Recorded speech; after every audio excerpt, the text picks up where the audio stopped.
प्रदेश की जिलेवार सीरीज में आज का जो जिला है वो शिवपुरी है। शिवपुरी जिला ग्वालियर संभाग के अंतर्गत आता है। आइए हम बात करते हैं ग्वालियर संभाग मध्य प्रदेश में। ऊपर लाल को लाल से हमने प्रदर्शित कर दिया है और इससे लगा हुआ है शिवपुरी। तो शिवपुरी जिला के अंतर्गत जो है हमने ये बात करी।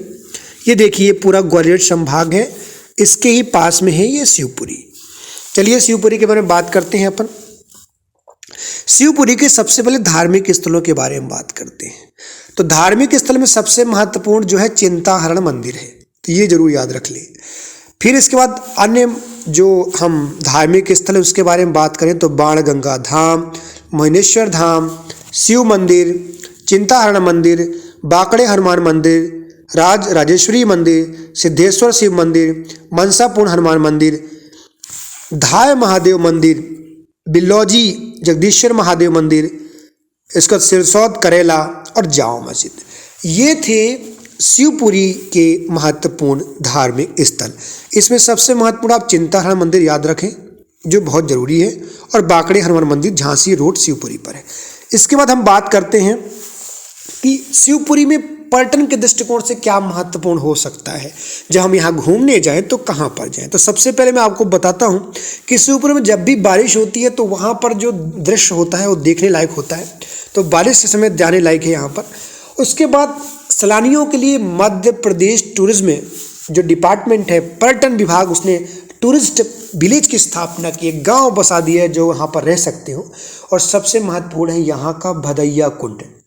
तो भदैया कुंड अपने आप में एक पर्यटन स्थल बन जाता है। आगे चलते हैं हम। माधव राष्ट्रीय उद्यान, यहाँ पर घूम सकते हैं। माधव राष्ट्रीय उद्यान की जो स्थापना है 1958 में की गई थी और ये ग्वालियर के महाराजा के शिकार के दृष्टिकोण से बनाया गया था। इसका कुल क्षेत्रफल 354.61 वर्ग किलोमीटर है। अच्छा, ये किस नदी के किनारे बसा हुआ? तो ग्वालियर के माधवराज सिंधिया ने वर्ष 1918 में मनिहार नदी पर बांधों का निर्माण करते हुए इस माधव तालाब का निर्माण भी करवाया था। यानी क्वेश्चन आ जाए कि मनिहार नदी के किनारे बसा हुआ है माधव राष्ट्रीय उद्यान। माधव राष्ट्रीय उद्यान किस नदी के किनारे बसा हुआ? मनिहार नदी के किनारे बसा हुआ है। और राष्ट्रीय उद्यान को 1972 के वन्य जीवन संरक्षण अधिनियम के तहत भी सुरक्षित किया गया है। इसकी ऊंचाई 360 से 480 मीटर है। इसके बाद हम बात करते हैं शिवपुरी जिला भारत के मध्य प्रदेश राज्य का एक जिला है। शिवपुरी नगर इस जिला मुख्यालय है।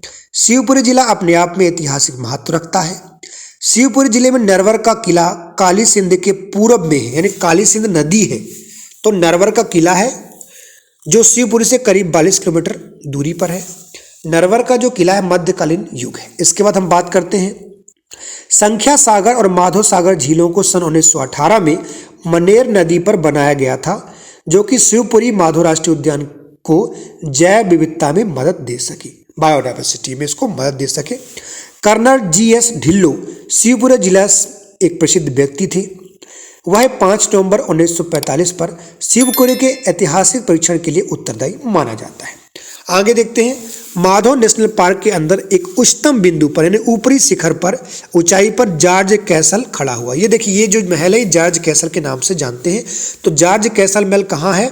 ये शिवपुरी में है, माधव नेशनल पार्क के ऊपर।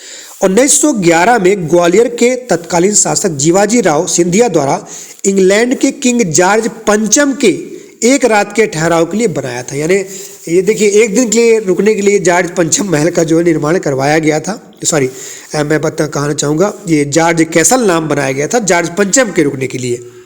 किसने बनवाया था? जीवाजी राव सिंधिया ने, ताकि यहाँ पर जो है अंग्रेज जॉर्ज पंचम थे रुक कर यहाँ पर पर्यटन के दृष्टिकोण से अपना लुत्फ उठा सके।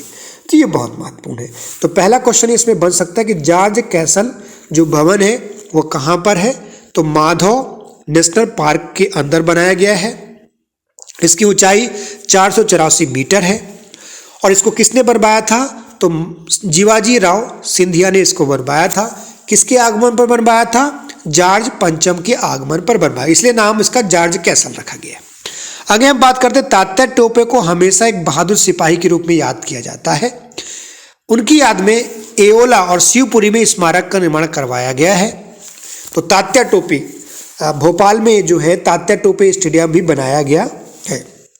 तो शिवपुरी में तात्या टोपे का जो है एक स्मारक बनाया गया है। आगे हम कुछ बिंदुओं पर बात करते हैं।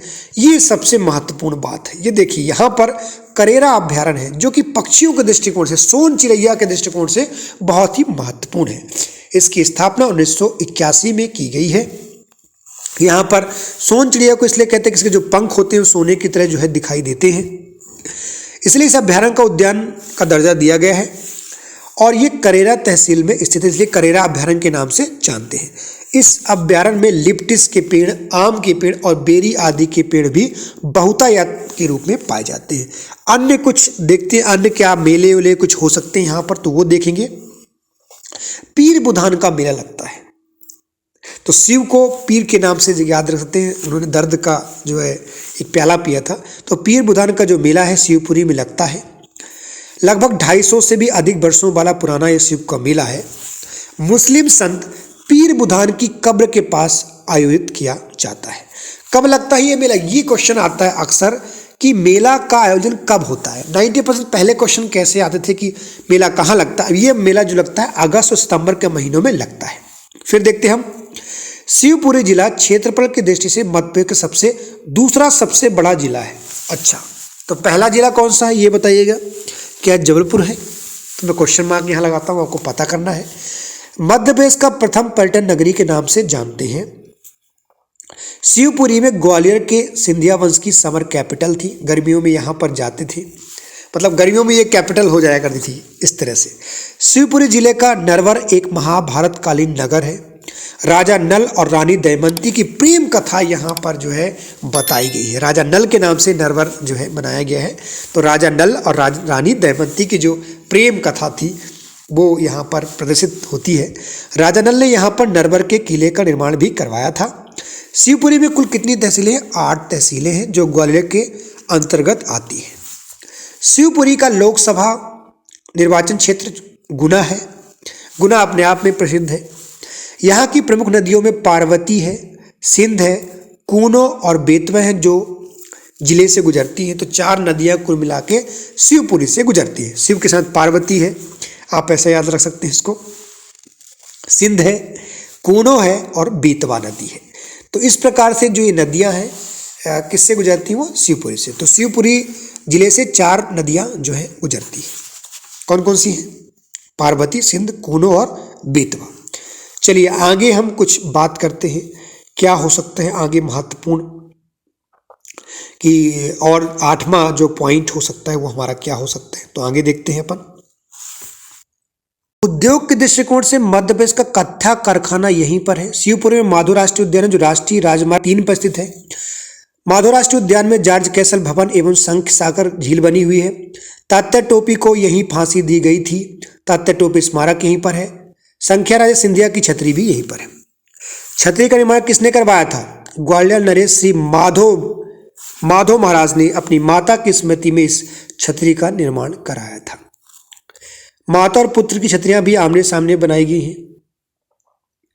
ये माता और पुत्र के अटूट प्रेम को दर्शाता है। सोन चिड़िया के लिए वन जीव अभ्यारण्य शिवपुरी के करेरा में स्थित है। करेरा साथ ही इंडो तिब्बत बॉर्डर पुलिस की छावनी पर यहीं पर है। मध्य प्रदेश का वन विद्यालय भी यहीं पर है। मध्य प्रदेश का प्रथम सौर चलित टेलीफोन एक्सचेंज अमोल पाटा भी यहीं पर है। ये बहुत इंपॉर्टेंट क्वेश्चन है। और मध्य प्रदेश में न्यूनतम तापमान वाला यही है। इस तरह समाप्त होता है ये जिला।